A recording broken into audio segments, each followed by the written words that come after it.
नमस्कार, मैं हूं मृत्युंजय कुमार झा और इस वक्त कमोडिटी बाजार से बड़ी ब्रेकिंग खबर ये आ रही है कि गोल्ड और सिल्वर की कीमतों में बड़ा उलटफेर हो गया है। जी हां, शुरुआती दौर में जब चांदी के दाम 3,000 रुपए तक बढ़ गए थे और गोल्ड में करीब 700 रुपए की तेजी आई थी, अब इस वक्त एमसीएक्स पर चांदी और गोल्ड का मार्केट लाल निशान में आ चुका है और अब से कुछ ही देर पहले चांदी का भाव 1,200 रुपए तक गिर चुका था और गोल्ड में करीब 350 रुपए तक की गिरावट आ गई थी। मार्केट भारी उतार चढ़ाव के साथ इस वक्त ट्रेड कर रहा है, जबरदस्त उठापटक है।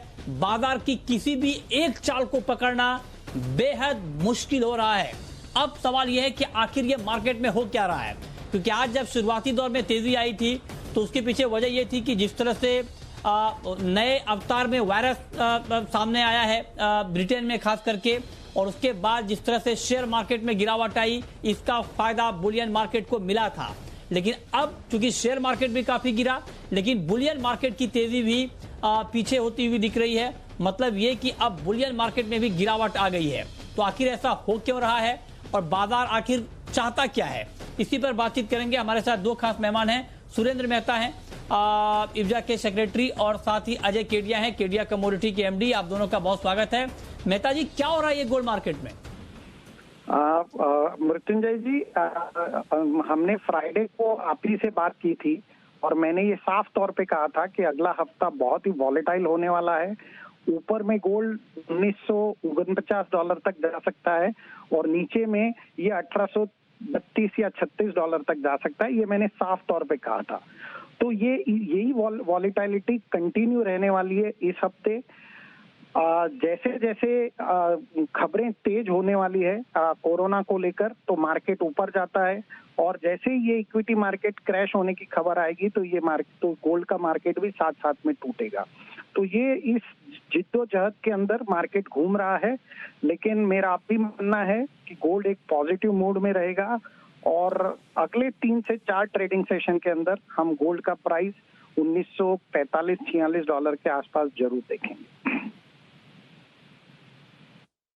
लेकिन अजय केडिया जी, ऐसे में तो जो बात मेहता जी कह रहे हैं कि ठीक है मार्केट काफी वोलेटाइल है, लेकिन ऐसे में ट्रेडर तो मर जाएंगे, क्योंकि मार्केट मान लीजिए अगर फंडामेंटल पर रिएक्ट कर रहा है तो लोग तो फंडामेंटल को देखेंगे, लेकिन अचानक मार्केट का इक्वेशन बदल जा रहा है। तो अब आप ये बताएं कि ऐसे बाजार में इस वक्त क्या स्ट्रेटेजी होनी चाहिए? दूर बैठकर आराम से मार्केट को देखें या मार्केट में अंदर घुसने की कुछ हिम्मत करें? क्या सुझाव आपका?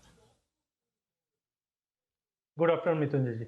डेफिनेटली जिस ढंग से मेहता जी ने भी कहा है, वॉलिटिलिटी बढ़ेगी, हमारी भी उम्मीद है, क्योंकि जनरली देखा जाता है दिसंबर में इंटरनेशनल मार्केट क्लोजर की तरफ जाता है तो वॉलिटिलिटी काफ़ी बढ़ भी जाती है। और जिस ढंग से कोविड के कंसर्न्स और साथ में जो यूएस में एक राहत पैकेज की घोषणा हुई, उसके बाद गोल्ड को अच्छा खासा बर्स्ट मिला है।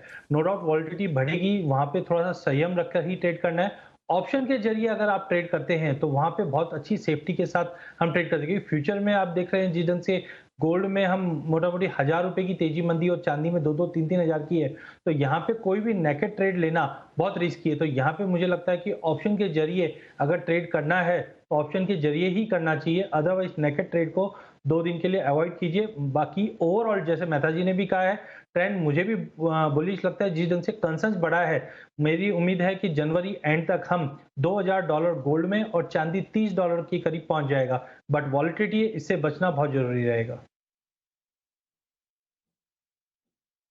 ठीक बात है। तो आप कह रहे हैं कि आगे तेजी है, लेकिन अभी मार्केट काफी वोलेटाइल है और इससे बचना बहुत जरूरी है। लेकिन मेहता जी, एक चीज मैं आपसे और जानना चाहता हूं सर, कि इस तरह के मार्केट में बड़ा डर रहता है। आप बताइए कि जो लोग फंडामेंटल को देख रहे थे, जो लोग ये देख रहे थे कि ब्रिटेन में एक बार फिर से वायरस नए अवतार में आ चुका है और उसका खतरा बढ़ रहा है, और काफी पैनिक हमने इक्विटी मार्केट में भी देखा, क्योंकि आमतौर पे जब इक्विटी मार्केट साथ छोड़ता है तो गोल्ड सामने आता है।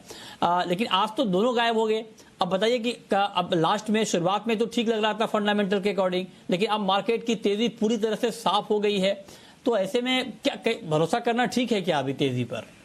मृत्युंजय जी, यदि आप पिछले 2 हफ्ते भी देखें तो हमने ये देखा था कि ऊपर के लेवल नीचे 800 रुपए तक लोगों के स्टॉप लॉस ट्रिगर हुए हैं। एक लेवल था पिछले हफ्ते 49,260 का लेवल था, वहां से स्टॉप लॉस नीचे में ट्रिगर हुआ था 48,610 पर।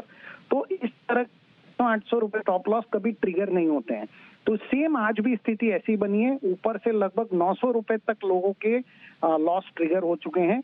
यहाँ से वापस एक तेजी बनेगी और फिर से मार्केट को ऊपर ले जाया जाएगा। ये वॉलेटिलिटी बरकरार रहने वाली है, जैसे अजय जी भी कह रहे हैं, मेरा भी यही मानना है। और बहुत ही बुलिश हूँ, क्योंकि यदि आप मार्च में जब लॉकडाउन शुरू हुआ था तो एक बार $1712 जो गोल्ड था उसको $1458 तक लेके आए थे, और वहां से 1458 से ये $2090 तक गया था। तो सेम स्थिति अभी वापस बन रही। ठीक है, तो ये राय है आपकी कि इस पर कैसे नजर बनाकर रखा जाए। ठीक है, बहुत शुक्रिया मेहता जी आपका हमारे साथ जुड़ने के लिए। लेकिन अजय जी, तो आज के लिए कंप्लीटली आपने कह दिया है कि नो ट्रेड गोल्ड और सिल्वर में, नो फ्यूचर ट्रेड इंट्राडे के लिए, यही राय है आपकी? बिल्कुल, मुझे लगता है कि जिस ढंग से हमने मार्च में देखा, जब इक्विटी में कोई बड़ा फॉल आता है तो उसका लॉसेस ऑफसेट होने के लिए हम बुलियन में भी एक प्रॉफिट बुकिंग देखते हैं। तो ऐसे फॉल में घबराना नहीं है, फंडामेंटल अभी भी बहुत स्ट्रांग है। आप ऑप्शन के जरिए आप ट्रेड करके चल सकते हैं। एज ऑफ नाउ फ्यूचर की अगर बात करें तो फ्यूचर पे वॉलेटिलिटी काफी ज्यादा है। ऑप्शन में मुझे लगता है कि आप 50,000 का अगर कॉल लेके चले तो अपसाइड में मुझे लगता है कि ऊपर में 50,500 से 50,800 का लेवल कल तक फिर से देखने मिल जाएगा। फ्यूचर में थोड़ा ट्रेड अवॉइड कीजिए। ठीक है, तो आप कह रहे हैं फ्यूचर में ट्रेड अवॉइड करिए, और अगर बुलियन में ट्रेड करना ही हो तो ऑप्शन का रास्ता अख्तियार कीजिए, वो आपके लिए थोड़ा सा सेफ ट्रेड हो सकता है। ठीक है, ये तो बात हो गई बुलियन की। लेकिन आज गिरावट कच्चे तेल में भी बहुत ज्यादा है और अंतर्राष्ट्रीय बाजार में क्रूड के दाम 5.5% तक गिर चुके हैं। ब्रेंट का भाव 50 के नीचे आ गया है और WTI क्रूड का भाव $46 के करीब पहुंच चुका है। MCX पर भी इस वक्त करीब 5% तक की भारी गिरावट दिख रही है। हालांकि क्रूड में जो गिरावट आई है ये कोई चौंकाने वाली गिरावट इसलिए नहीं है क्योंकि इस बात का अंदाजा था और रहेगा भी आगे कि जब वायरस जब भी बढ़ने का खतरा आता है सामने तो डिमांड को लेकर चिंता और बढ़ जाती है कि डिमांड अभी और घट जाएगी। लिहाजा उसका बड़ा इंपैक्ट हम एनर्जी मार्केट के ऊपर देख रहे हैं और ये बिल्कुल फंडामेंटल के अकॉर्डिंग ये मार्केट का बिहेवियर है। तो अजय जी बताइए क्या किया जाए क्रूड में अभी? क्या क्रूड में गिरावट और बढ़ेगी, ये तय है ऑलमोस्ट, या अभी कुछ और उम्मीद करनी चाहिए? क्या सुझाव आपका? देखिए मिथुन जी, जैसे हमने देखा कि पिछले हफ्ता 15 दिन में क्रूड ने काफी शानदार तेजी दी थी। एक कारण भी चाहिए था क्रूड को एक प्रॉफिट बुकिंग के लिए, और जैसे आपने बताया है, और जो ये फ्लाइट्स कैंसलेशंस या फ्लाइट पे जो बैन लगा है, ये काफी इंपॉर्टेंट न्यूज है। बिकॉज हमने पहले भी देखा था मार्च अप्रैल में जब भी ऐसा कुछ होता है तो कहीं ना कहीं एनर्जी डिमांड पे क्वेश्चन मार्क लग जाता है। तो टाइम भी मुझे लगता है कि जो फॉल है वो कंटिन्यू कर सकता है अनलेस एंड अनटिल कोई अच्छे स्टेटमेंट्स नहीं दिखाई देते वैक्सीन की तरफ या और कोई अपडेट। तो टाइम भी मुझे लगता है क्रूड में भी 3500 के नीचे वीक रहेगा, जो 3360 से 3340 तक के भी लेवल दिखा सकता है। ठीक है, तो क्रूड में भी आप कह रहे हैं कि गिरावट यहां पर बढ़ सकती है, डिमांड घटने की चिंता मार्केट में बढ़ी है। और आज मेटल का मार्केट भी जबरदस्त बिकवाली का शिकार हुआ है। मेटल में आपका व्यू क्या है Ajay ji?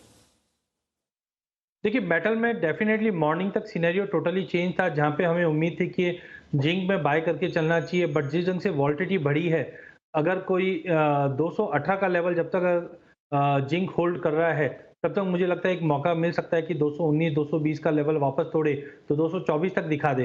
Otherwise to be very frank, पिछले 2 घंटे के अंदर जो वॉल्टिलिटी बढ़ी है, बेटर रहेगा आज शाम तक के लिए अवॉइड कीजिए कोई भी ट्रेड।